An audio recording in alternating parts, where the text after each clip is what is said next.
चिंतन इंस्टीट्यूट के digital platform पर आप सभी का स्वागत करता हूँ। हिंदी साहित्य में हम पढ़ने जा रहे हैं आदिकालीन जो साहित्य है उसके बारे में। आदिकालीन साहित्य है वो 4 श्रेणियों में विभाजित था, जिसमें हमने बात की रासो साहित्य और 2 नंबर पे रास यानी कि जैन साहित्य और 3 नंबर पर सिद्ध साहित्य और 4 नंबर पे नाथ साहित्य। इनमें से अब जो मूल साहित्य माना जाता है आचार्य रामचंद्र शुक्ल के अनुसार, जो कि आदिकालीन साहित्य में गिना जाता है रासो साहित्य। रासो साहित्य उसके बारे में हम पढ़ने जा रहे हैं। रासो जो साहित्य है, देखिए उसमें कौन कौन से साहित्य लिखे गए हैं, यानी रासो काव्य कौन कौन से है और उस काव्य की विशेषताएं क्या है। पहले हम पढ़ते हैं कि रासो शब्द है, उसकी व्युत्पत्ति कैसे हुई। रासो शब्द है, उसकी व्युत्पत्ति कैसे हुई। देखिए आचार्य हजारी प्रसाद द्विवेदी जी कहते हैं ये जो रासो शब्द है वो रासक शब्द से बना है। उनका मानना है जो रासक शब्द है उससे रासो है उसकी उत्पत्ति मानी जाती है। यानी रासो शब्द है जो रासक शब्द से बना है, ऐसा मानने वाले हैं आचार्य हजारी प्रसाद द्विवेदी। और आचार्य रामचंद्र शुक्ल है, उनके अनुसार रसायन शब्द से बना है। जो रासो है वो रसायन शब्द की देन है। और उन्होंने एक आधार भी दिया है। आधार है विशल देव रासो की एक लाइन है। विशल देव रासो जो कि नरपति नाल्हे की रचना है, उसमें लिखा हुआ है 1272 मझारी जेठ पदी नवमी बुधवारी नाल्हे रसायन। ये देखिए नाल्हे रसायन आरंभ है शारदा तुठी ब्रह्म कुमारी। यानी रसायन शब्द से उत्पत्ति मानने वाले हैं आचार्य रामचंद्र शुक्ल। यानी रासो जो शब्द है उसकी उत्पत्ति रसायन शब्द से मानने वाले हैं आचार्य रामचंद्र शुक्ल, क्योंकि उन्होंने एक आधार ग्रंथ भी बताया है विशल देव रासो जो कि नरपति नाल्हे की रचना है, उसमें रसायन शब्द आया। अब 2 शब्द मिले हैं। देखिए हजारी प्रसाद द्विवेदी, हजारी प्रसाद द्विवेदी के अनुसार रासक शब्द से बना है। जो रासो शब्द है वो रासक शब्द से बना है। देखिए 3 अक्षर है और इधर भी 3 अक्षर है, हजारी और उधर रासक। उसके बाद में आचार्य रामचंद्र शुक्ल ने जो रासो शब्द है उसको उसकी व्युत्पत्ति मानी है रसायन शब्द से। रसायन, ये देखिए ये भी 4 अक्षर है, रामचंद्र, और ये भी 4 अक्षर है। इस तरह से याद करने में आसानी रहेगी। हजारी प्रसाद द्विवेदी के अनुसार रासक शब्द से रासो शब्द बना है और आचार्य रामचंद्र शुक्ल के अनुसार रसायन शब्द से। ठीक है। और उन्होंने तो आधार ग्रंथ भी दिया है विशल देव रासो जो कि नरपति नाल्हे की रचना है, उसी के अंदर एक लाइन है जिसमें लिखा है रसायन। इसके बाद में गार्सद तासी है, उनके अनुसार राजसु या राजसूय इस शब्द से जो रासो शब्द है उसकी व्युत्पत्ति मानी है। तो गार्सद तासी के अनुसार राजसु या राजसूय शब्द से रासो शब्द की व्युत्पत्ति मानी है। और डॉक्टर दशरथ शर्मा और कविराज श्यामल दास और काशी प्रसाद जायसवाल,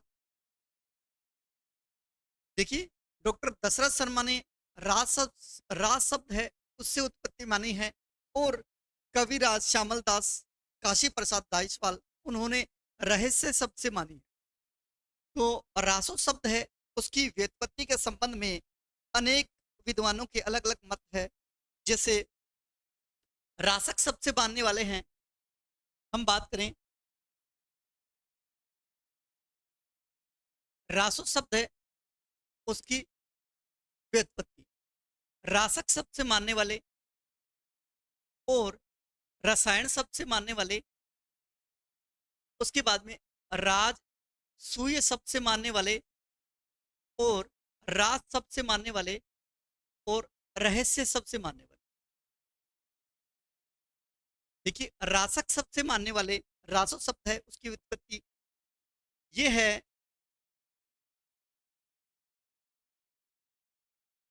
आचार्य हजारी प्रसाद द्विवेदी।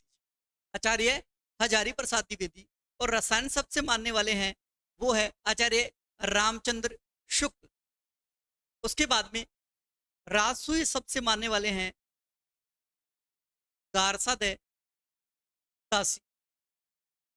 और राज शब्द से मानने वाले हैं डॉक्टर दशरथ शर्मा।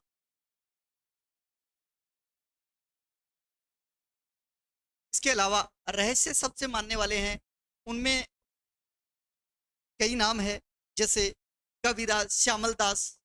उसके बाद में काशी प्रसाद जायसवाल,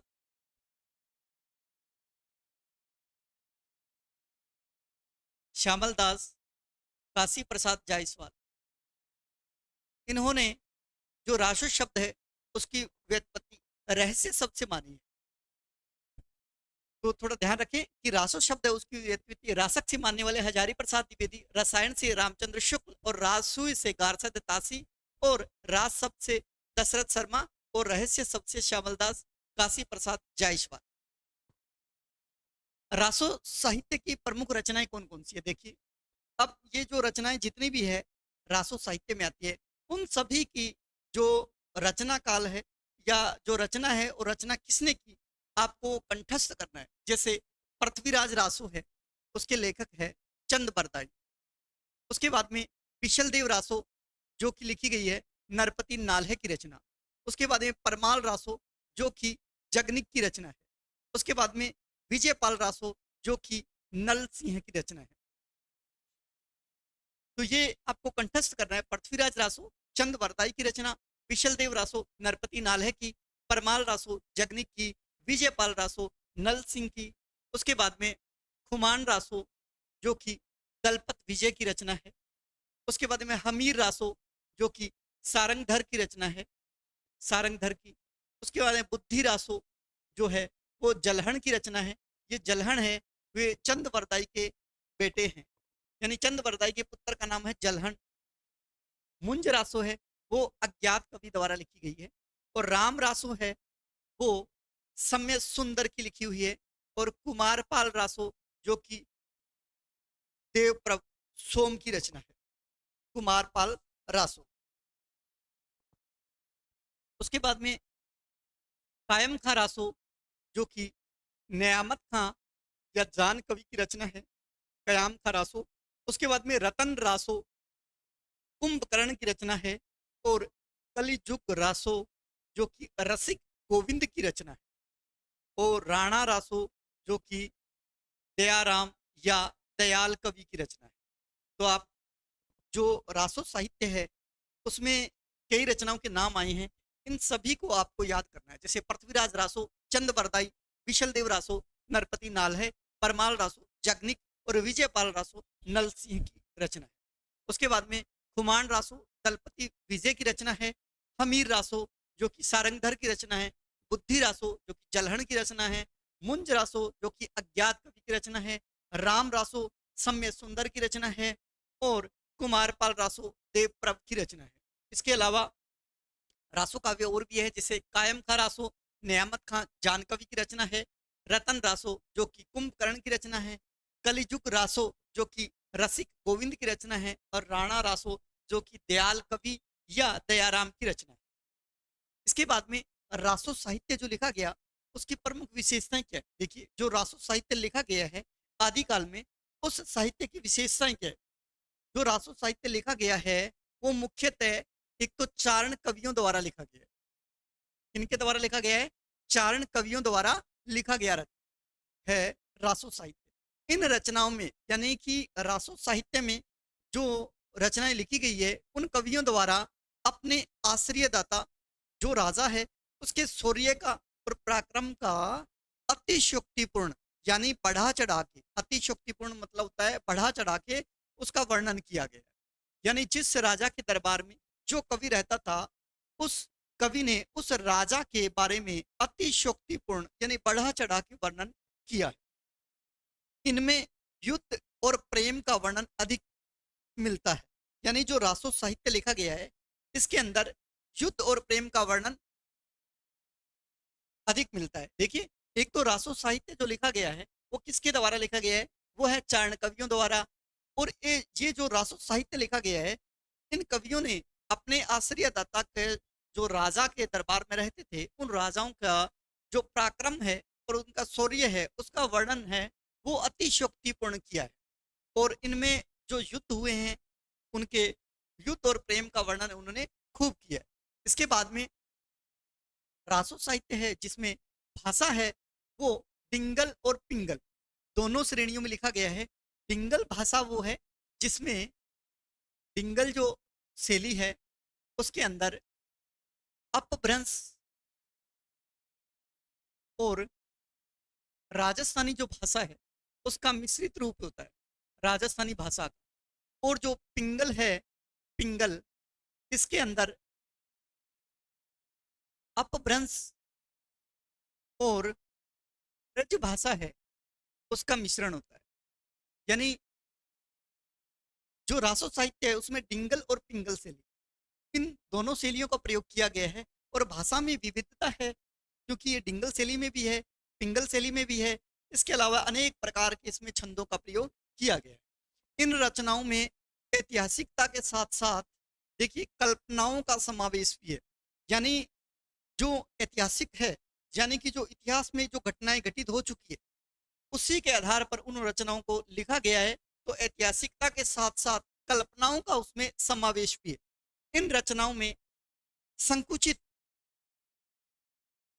संकुचित मानसिकता का प्रयोग देखने को मिलता है। यानी ये जो रचनाएं हैं इनमें क्या है जो राजा जिस राज्य में रहते थे वो अपने आप को ही देश या राष्ट्र घोषित कर देते थे। इसके अलावा उनको पता नहीं था तो उनकी जो मानसिकता है वो क्या है कि संकुचित मानसिकता थी।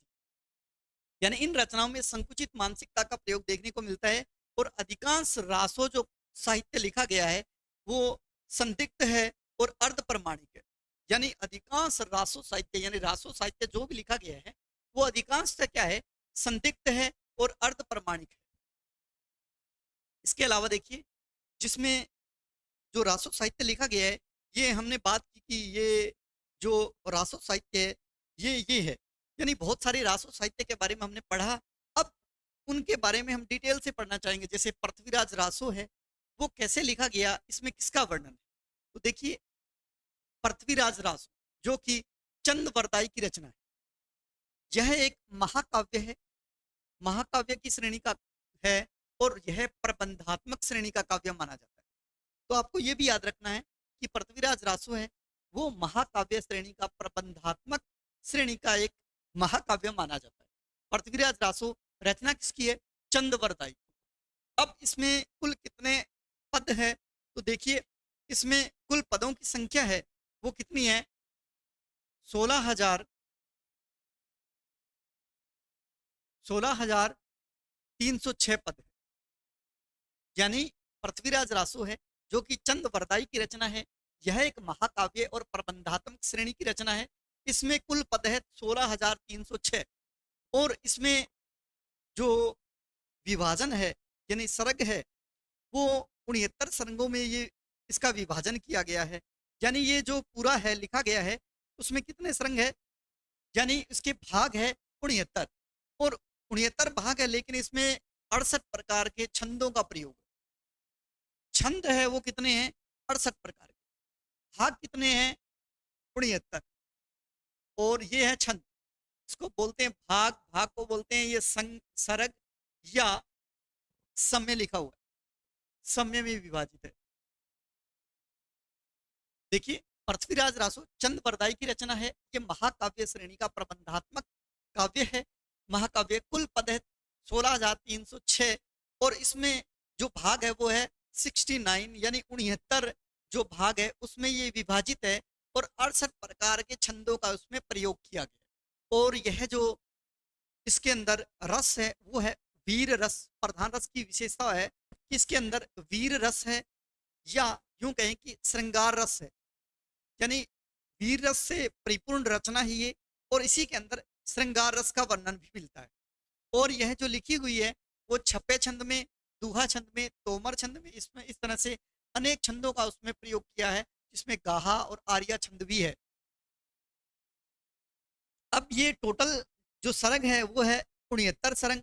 उसमें से जो 66वां समय है यानी ये भाग है 66वां उसमें पृथ्वीराज रासो को गौर प्रदेश ले जाते हैं और मोहम्मद गोरी द्वारा गौर प्रदेश ले जाके वहाँ अपने प्रदेश में ले जाते हैं अफगानिस्तान, उसका वर्णन है उसमें। उसके बाद में 67वां जो समय है उसके अंदर पृथ्वीराज के द्वारा शब्द भेदी बाण चलाने का वर्णन है। शब्द भेदी बाण चलाने का वर्णन है वो 67वें समय में है और उसकी शैली है वो पिंगल शैली, या यूं कहें कि जो रासो काव्य लिखा गया है डिंगल और पिंगल दोनों श्रेणियों में ही है।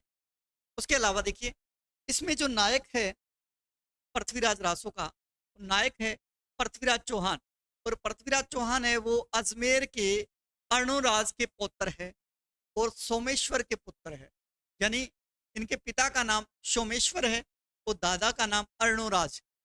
पृथ्वीराज चौहान है ये पृथ्वीराज रासो के नायक है और नायिका है संयोगिता। तो संयोगिता है कौन? देखिए संयोगिता है कन्नौज के राजा जयचंद की पुत्री।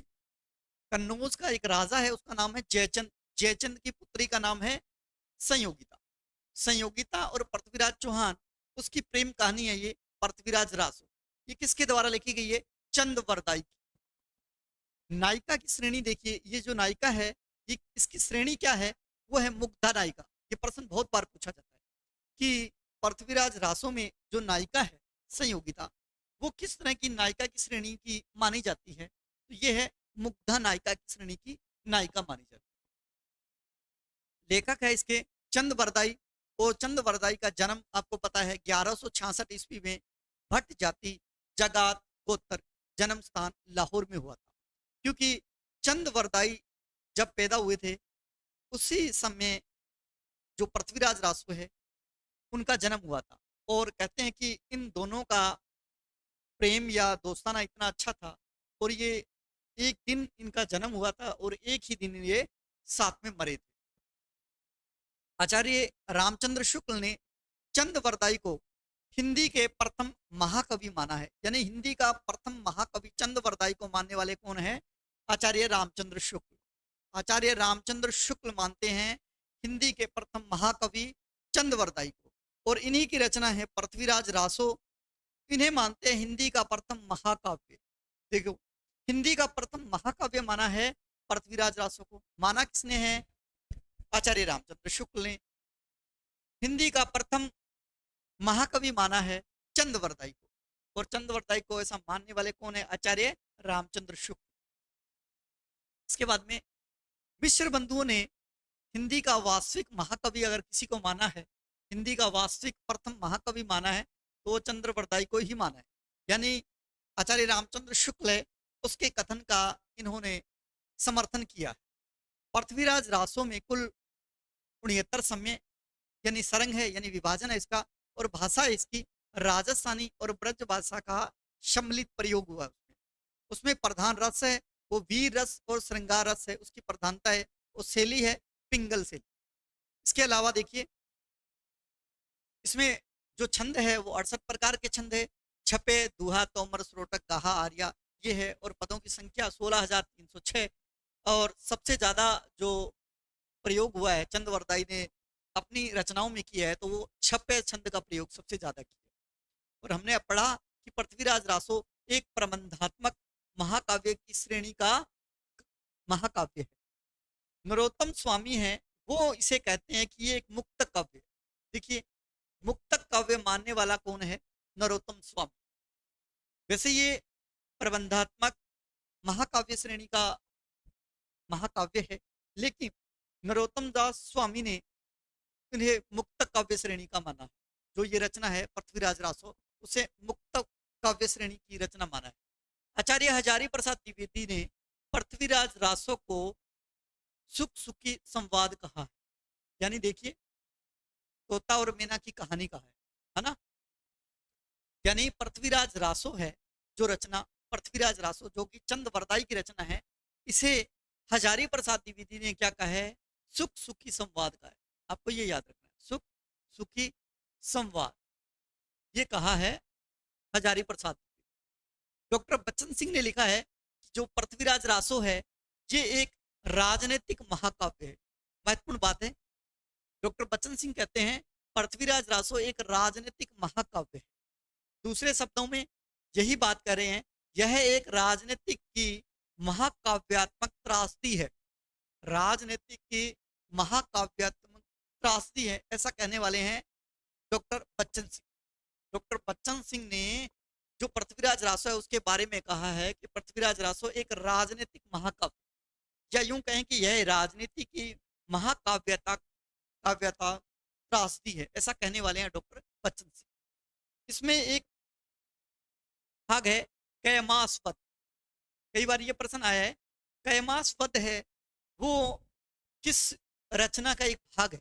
तो कैमास्पद पृथ्वीराज रासो है उसका एक महत्वपूर्ण समय है या सरंग है, या यूं कहें कि एक भाग है। कैमास्पद एक पृथ्वीराज रासो का एक महत्वपूर्ण सरग है।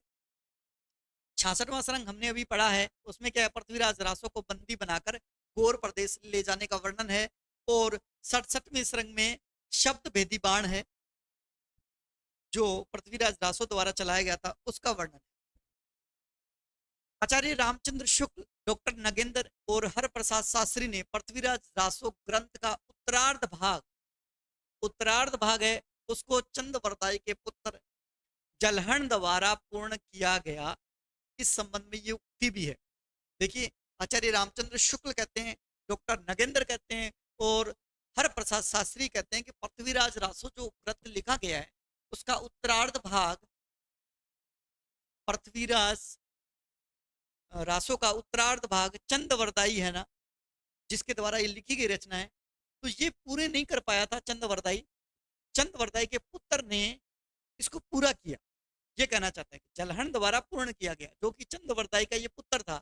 इस संबंध में उक्ति भी है कि पुस्तक जलहण हत दे चली गजन नरपकाज पृथ्वीराज रासो ग्रंथ की। देखिए, ये कहना चाहता है कि पृथ्वीराज रासो जो ग्रंथ है उसका उत्तरार्ध भाग है, आचार्य रामचंद्र शुक्ल कह रहे हैं, नगेंद्र कह रहे हैं कि उत्तरार्ध भाग है वो चंद्रवरदाई के द्वारा पूरा नहीं किया गया है, वो पूरा किया गया है जलहण द्वारा। क्योंकि एक लाइन भी है, उक्ति भी है कि पुस्तक जलहण हत, यानी पुस्तक है वो जलहण के हाथों देके चले गए। कौन? चंद्रवरदाई, और उन्हीं ने उसको पूरा किया था। पृथ्वीराज रासो है उसकी जो जानकारी है सबसे पहले हमें कहाँ से मिलती है, तो वो मिलती है कर्नल जेम्स टोड का एक ग्रंथ है, उसका नाम है annals and activities of Rajasthan. ये ग्रंथ का नाम है, कर्नल जेम्स टोड का ग्रंथ है annals and activities of Rajasthan. उसके अंदर देखिए, annals and activities of Rajasthan में प्रदान की गई, यानी सबसे पहले यही इसके बारे में जानकारी मिलती है हमें। इसके एक भाग को, जो पृथ्वीराज रासो है उसके एक भाग को उन्होंने संगोपता नेम से प्रकाशित करवाया था। यानी एक भाग है उसका नाम क्या दिया था उन्होंने, संगोपता नाम से उन्होंने प्रकाशित करवाया था। किसने? Colonel James Tod. अब हम बात करते हैं पृथ्वीराज रासो जो ग्रंथ है उसकी प्रामाणिकता के संबंध में अनेक विद्वानों के अलग अलग मत हैं। कोई कहता है यह एक प्रामाणिक रचना है, कोई कहता है यह अर्ध प्रमाणिक रचना है, और कोई कहता है यह अप्रमाणिक रचना है। तो पृथ्वीराज रासो जो रचना है, चंद्रवरदाई की रचना, उसकी प्रामाणिकता के संबंध में तीन मत प्रचलित है। कितने मत है? तीन मत है। तीन मत प्रचलित है। तीन मत कौन कौन से? देखिए, कुछ लोग कहते हैं कि ये अप्रमाणिक है, कुछ कहते हैं कि ये अर्ध प्रमाणिक है, कुछ कहते हैं ये प्रमाणिक है। आपको इन सभी को कंठस्थ करना है, क्योंकि आप जब भी एग्जाम देंगे इसमें से एक प्रश्न बिल्कुल पक्का बन के ही आता है। चाहे आप फर्स्ट ग्रेड दें, कोई भी पीजीटी टीजीटी, चाहे फर्स्ट ग्रेड हो, चाहे सेकंड ग्रेड हो, चाहे कॉलेज लेक्चरर हो, किसी भी परीक्षा में आप देखना पृथ्वीराज रासो की प्रामाणिकता के संबंध में एक प्रश्न जरूर आता है। देखिए, यह अप्रमाणिक मानने वाले कौन है कि ये ग्रंथ अप्रमाणिक है? इसमें है पंडित गौरीशंकर ओझा, कविराज मुरारीदान और श्यामलदान, और तीसरा नाम है मुंशी देवी प्रसाद, चौथा नाम मोतीलाल मेनारिया, और पांचवा नाम डॉक्टर वुल्लर का। इस तरह से देखिए नाम दिए हुए पंडित गौरीशंकर ओझा, कविराज मुरारीदान, श्यामलदान, मुंशी देवी प्रसाद, मोतीलाल मेनारिया और डॉक्टर बुल्लर। ये जो है, ये जो पृथ्वीराज रासो है उस ग्रंथ को अप्रमाणिक मान रहे हैं। अब देखिए, इसमें अप्रमाणिक मानने वाला सर्वप्रथम व्यक्ति कौन है? तो अप्रमाणिक मानने वाला सबसे पहला व्यक्ति है डॉक्टर बुल्लर। उसने इस ग्रंथ को अप्रमाणिक माना। ये प्रश्न बहुत बार पूछा गया है कि पृथ्वीराज रासो है उसको सबसे पहले अप्रमाणिक मानने वाला व्यक्ति कौन है? वो है डॉक्टर बुल्लर।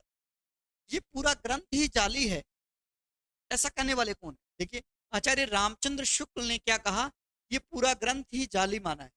यानी ये जो ग्रंथ लिखा है पृथ्वीराज रासो, ये पूरा का पूरा जाली ग्रंथ है, ऐसा कहने वाले हैं आचार्य रामचंद्र शुक्ल। दोबारा बात करना चाहूंगी कि पृथ्वीराज रासो है, उसकी प्रमाणिकता के संबंध में 3 मत प्रचलित है। एक है अप्रमाणिक मानने वाला, दूसरा है अर्ध प्रमाणिक और तीसरा है प्रमाणिक। हमने अभी बात की अप्रमाणिक जो मानते हैं वो व्यक्ति कौन है? पंडित गौरीशंकर ओझा, कविराज मुरारीदान और श्यामलदान, मुंशी देवी प्रसाद, मोतीलाल मेनारिया और डॉक्टर बुल्लर। ये मान रहे हैं कि ये अप्रमाणिक है। अब प्रश्न बनता है कि अप्रमाणिक मानने वाला प्रथम व्यक्ति कौन है? तो वो है डॉक्टर बुल्लर। और इस पूरे ग्रंथ को जाली किसने कहा? तो वो है आचार्य रामचंद्र शुक्ल। इसके बाद में देखिए, अर्ध प्रमाणिक मानने वाले कौन? अर्ध प्रमाणिक मानने वाले नंबर 1 हजारी प्रसाद द्विवेदी जी। हजारी प्रसाद द्विवेदी जी, उसके बाद में सुनीति कुमार चटर्जी और मुनिजिन विजय और अगरचंद नाहटा। ये व्यक्ति है जो पृथ्वीराज रासो को अर्ध प्रमाणिक मानते हैं। देखिए, याद करने के लिए, हजारी एक व्यक्ति है, उसकी लड़की का नाम है सुनीता और उसके पड़ोसी है अगरचंद, और ये सारे के सारे मुनि है ना। हजारी प्रसाद द्विवेदी, डॉक्टर सुनीति कुमार चटर्जी और अगरचंद नाहटा और मुनिजिन विजय। हमने याद करने के लिए हजारी, सुनीता, अगरचंद और मुनि, ऐसे याद करने के लिए हमने ट्रिक बनाई है। वैसे देखिए, हजारी प्रसाद द्विवेदी जी है, ये मान रहे हैं कि अर्ध प्रमाणिक रचना है। डॉक्टर सुनीति कुमार चटर्जी, मुनिजिन विजय और अगरचंद नाहटा, ये पृथ्वीराज रासो जो ग्रंथ है उसको क्या मान रहे हैं? अर्ध प्रमाणिक मान रहे हैं। अब आगे आप इस तरह से याद कर लेना ताकि आपको अच्छी तरह से याद हो जाए। इसके अलावा अगर इनमें से नहीं आता तो वो क्या है? प्रमाणिक मानने वाले इतिहासकार है। तो देखिए, प्रमाणिक मानने वाले बहुत सारे विद्वान हैं। जो पृथ्वीराज रासो को प्रमाणिक मानते हैं वो है डॉक्टर श्याम सुंदर दास, मोहनलाल विष्णुलाल पांड्या, उसके बाद में मिश्र बंधु जो 3 भाई है, कर्नल जेम्स टोड, उसके बाद में Grierson, doctor George Abraham Grierson, उसके बाद में डॉक्टर नगेंद्र, फिर अयोध्या सिंह उपाध्याय हरियोध, उसके बाद में डॉक्टर दशरथ शर्मा, उसके बाद में मथुरा प्रसाद दीक्षित। ये सभी है वो पृथ्वीराज रासो जो ग्रंथ है चंद वरदाई द्वारा लिखित, उसको ये प्रमाणिक रचना मानते हैं। ये प्रमाणिक मानने वाले हैं डॉक्टर श्याम सुंदर दास, Mohanlal Vishnulal Pandya, Mishra Bandhu, colonel James Tod, Grierson, doctor Nagendra, Ayodhya Singh Upadhyay Hariaudh, doctor Dashrath Sharma, Mathura Prasad Dikshit. और एक लास्ट लाइन है कि डॉक्टर नगेंद्र ने इस रचना को घटना कोश कहा है। डॉक्टर नगेंद्र ने जो पृथ्वीराज रासो है इसे क्या कहा है? घटना कोश कहा है। अब बात करते हैं कि पृथ्वीराज रासो जो ग्रंथ है उसकी जो प्रतियां है, यानी जो हस्तलिखित लिखित प्रतियां हस्तलिखित, वो कहाँ कहाँ मिलती हैं और उसमें क्या क्या छंद कितने हैं और वो उसका प्रकाशन कहाँ से हुआ या वो अभी सुरक्षित कहाँ है। देखिए, पृथ्वीराज रासो जो ग्रंथ है उसकी हस्तलिखित प्रतियां हैं, उसके 4 रूपांतरण प्राप्त हुए। कितने? 4 रूपांतरण, 4 हमें मिलते हैं रूपांतरण। प्रश्न कहाँ से बनता है मैं बताता हूँ आपको। देखिए, 4 कौन से? एक तो है बृहत्तर रूपांतरण, बहुत बड़ा रूपांतरण है, वो आपको पता है। उसमें 69 समय है, 16,306 छंद है जिसकी हम बात कर रहे थे। उसका प्रकाशन होता था नागरी प्रचारणी सभा काशी द्वारा, वहां से उसका प्रकाशन होता था। और इसकी हस्तलिखित जो प्रति है अभी वो हमारे उदयपुर संग्रहालय में सुरक्षित है। देखिए, जो हम बात कर रहे हैं कि पृथ्वीराज रासो है जिसमें 69 समय है, 16,306 छंद है और उसका प्रकाशन नागरी प्रचारणी सभा काशी द्वारा होता था। तो उसकी जो हस्तलिखित प्रति है वो कहाँ है? उदयपुर संग्रहालय में अभी हमारे पास सुरक्षित पड़ी है। उसके बाद ये तो था बृहत रूपांतरण यानी बहुत बड़ा रूपांतरण जिसकी हम बात ही कर रहे थे। उसके बाद ये मध्यम रूपांतरण एक और है जो मिलता है हस्तलिखित प्रतियों का। उसमें 7,000 छंद है। कितने? 7,000 छंद है। और उसकी हस्तलिखित प्रतियां अभी हमारे पास अबोहर जो कि पंजाब में और बीकानेर जो राजस्थान में इसमें सुरक्षित पड़ी है, जिसका प्रकाशन नहीं हुआ है। जो हमारे पास 7,000 छंदों की पृथ्वीराज रासो जो ग्रंथ है वो 7,000 छंदों वाला है, वो अभी कहाँ है? अबोहर में और बीकानेर में अभी हमारे पास पड़ा है। वो है मध्यम रूपांतरण जिसमें 7,000 छंद है। इसके अलावा लघु रूपांतरण, लघु मतलब छोटा, उसमें 19 समय है। देखो वैसे तो कितने थे? 69 समय, लेकिन इसमें क्या है? 19 ही समय। कितने हैं? 19 समय है, 3500 छंद है। इसमें 19 समय है, 3500 छंद है और उसकी हस्तलिखित प्रति है वो अभी हमारे पास बीकानेर संग्रहालय में सुरक्षित है। इसके बाद में लघुतम रूपांतरण, चौथा जो रूपांतरण है वो है लघुतम रूपांतरण यानी सबसे छोटा रूपांतरण। देखिए यहां से प्रश्न पूछा गया है, इसमें 1300 छंद है और डॉक्टर दशरथ शर्मा ने इसी संस्करण को मूल रासो काव्य माना है। ये प्रश्न आया था कि इसमें से कौन सा रूपांतरण है जिसको डॉक्टर दशरथ शर्मा ने मूल रासो काव्य कहा है।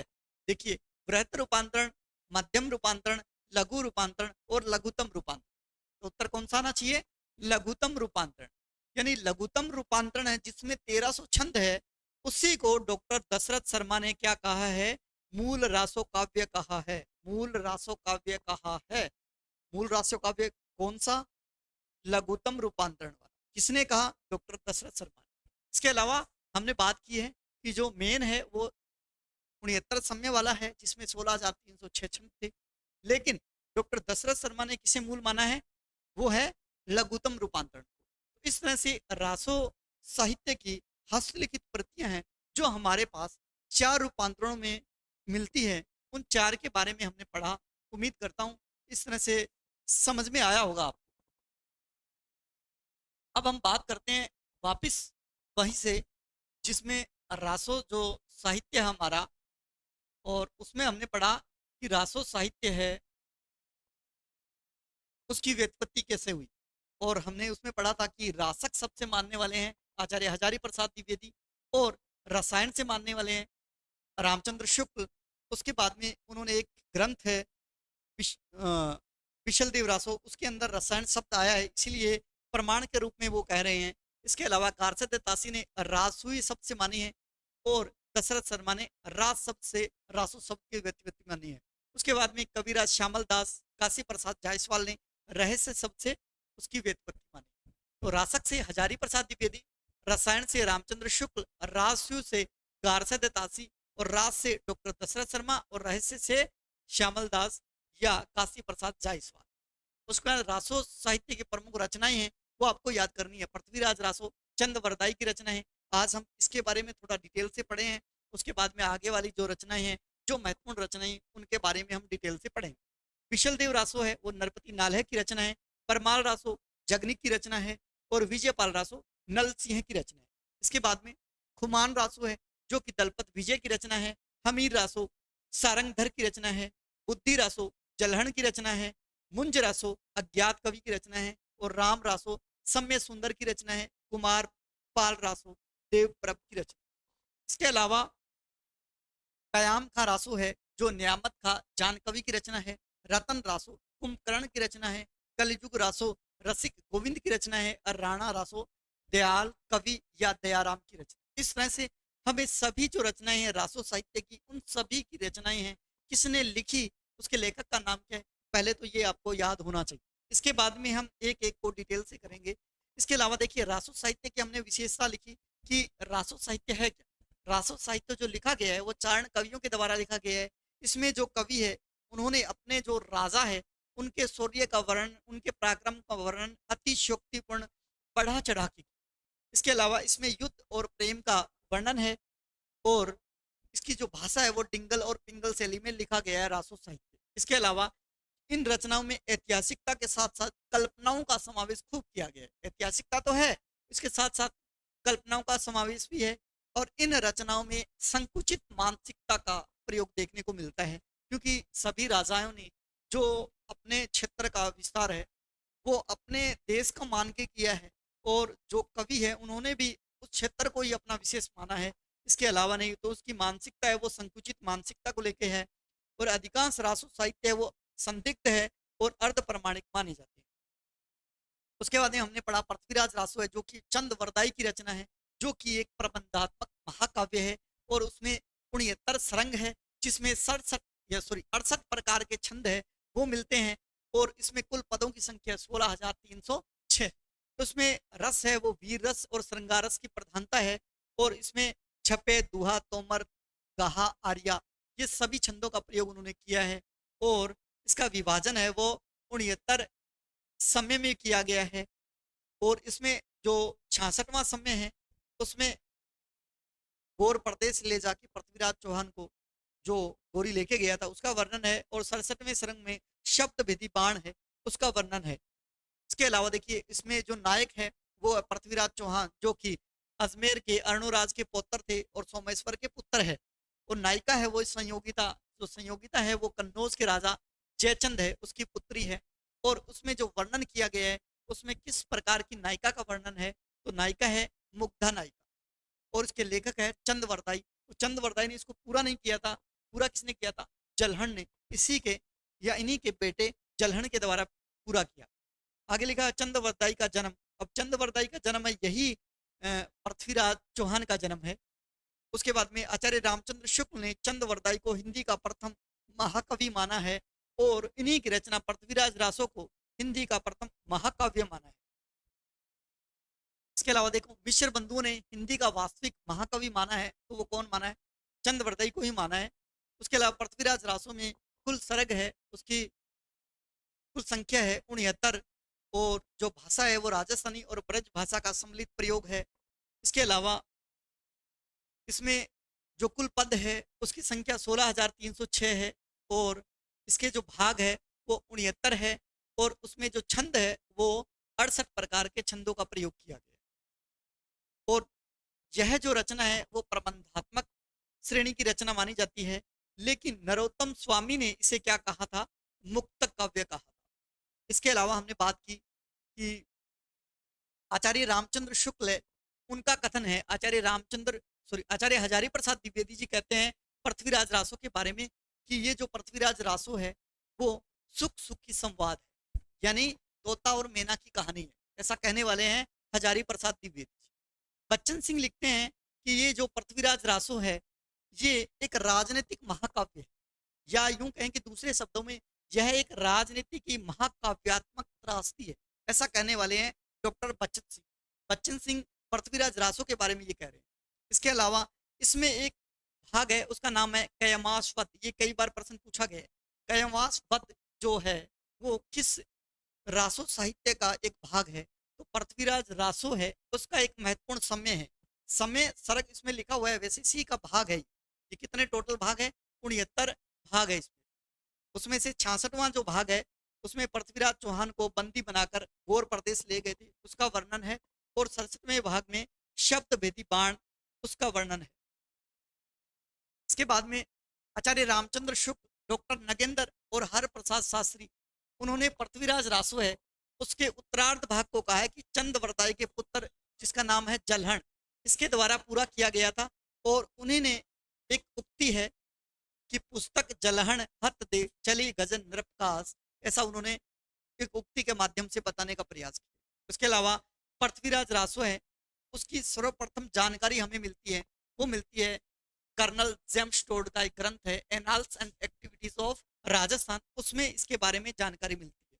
और उन्होंने इसी का एक भाग है उसका नाम है संगोपता, उस नाम से उस भाग को प्रकाशित भी करवाया था।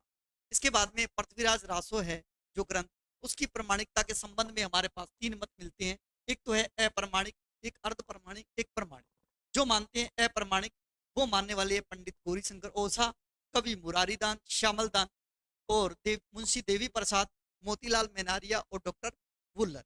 फिर ये बात आती है कि सबसे पहले इसे अप्रमाणिक किसने माना, तो सबसे पहले अप्रमाणिक मानने वाले हैं डॉक्टर वुल्लर। उसके अलावा आचार्य रामचंद्र शुक्ल तो कहते हैं कि ये पूरा का पूरा ग्रंथ ही क्या है, जाली ग्रंथ, पूरा का पूरा ग्रंथ ही जाली ग्रंथ है। इसके बाद में अर्ध प्रमाणिकता के संबंध में मैंने याद करने के लिए बताया था, हजारी है, उसकी लड़की का नाम है सुनीता और पड़ोसी का नाम है अगरचंद। ये तीनों के तीनों व्यक्ति क्या है, मुनि है। तो आपको ये सारे के सारे नाम याद हो जाए। मानने वाले यानी अर्ध प्रमाणिक मानने वाले पृथ्वीराज रासो को हजारी प्रसाद द्विवेदी जी, सुनीति कुमार चटर्जी, मुनीत जिन विजय और अगरचंद नाहटा। उसके बाद में प्रमाणिक मानने वाले कौन कौन है, डॉक्टर श्याम सुंदर दास, मोहनलाल, विष्णुलाल पांड्या। उसके बाद Mishra Bandhu, colonel James Tod, Grierson, doctor Nagendra, Ayodhya Singh Upadhyay Hariaudh, doctor Dashrath Sharma और मथुरा प्रसाद दीक्षित। और डॉक्टर नगेंद्र इसे बोलते हैं कि ये जो पृथ्वीराज रासो है ये घटना कोश है। इसके बाद में पृथ्वीराज रासो की हस्तलिखित हाथ से लिखी हुई हमारे पास अभी भी 4 तरह की कृतियां मिलती है, यानी 4 रूपांतरण मिलते हैं। कौन कौन से, एक तो है बृहत रूपांतरण जो बहुत बड़ा है, जिसमें अभी हमने बात की, उसमें 69 69 समय है, 16,306 छंद है, और ये इसका प्रकाशन होता था नागरी प्रचारणी सभा काशी से। और अभी वर्तमान में हमारे पास ये उदयपुर संग्रहालय में सुरक्षित है अभी भी। ये है बृहत रूपांतरण, आपको याद करना है बृहत रूपांतरण। आप प्रश्न पूछने वाला ऐसा पूछ सकता है कि पृथ्वीराज रासो है जिसमें 69 यानी 69 श्रृंग, वो कौन सा रूपांतरण, वो है बृहत रूपांतरण। इसके बाद में मध्यम रूपांतरण जिसमें 7,000 छंद है। ऐसा भी प्रश्न आ सकता है कि जिसमें 7,000 छंद है वो कौन सा रूपांतरण है, तो आपको नाम बताना है मध्यम रूपांतरण। जो कि इसकी हस्तलिखित प्रति है वो अबोहर जो कि पंजाब में है और बीकानेर, इन दोनों जगह इसकी प्रति है वो हमारे पास मौजूद है, लेकिन इसका प्रकाशन नहीं हुआ है। लघु रूपांतरण जिसमें 19 समय है और 3500 छंद है, जो हमारे बीकानेर संग्रहालय में सुरक्षित है। और लघुतम रूपांतरण जिसमें सिर्फ 1300 छंद ही है, लेकिन डॉक्टर दशरथ शर्मा ने इसे क्या कहा है, मूल रासो काव्य माना है। ये प्रश्न अभी आया है कॉलेज लेक्चरर। इस तरह से प्रश्न बनते हैं जो पृथ्वीराज रासो की हस्तलिखित प्रतियां उससे संबंधित। उसके बाद में आगे के जितने रासो काव्य है उसके बारे में विस्तार से अध्ययन करेंगे आगे की क्लास में। तब तक स्वस्थ रहे, मस्त रहे। जय हिंद, जय भारत।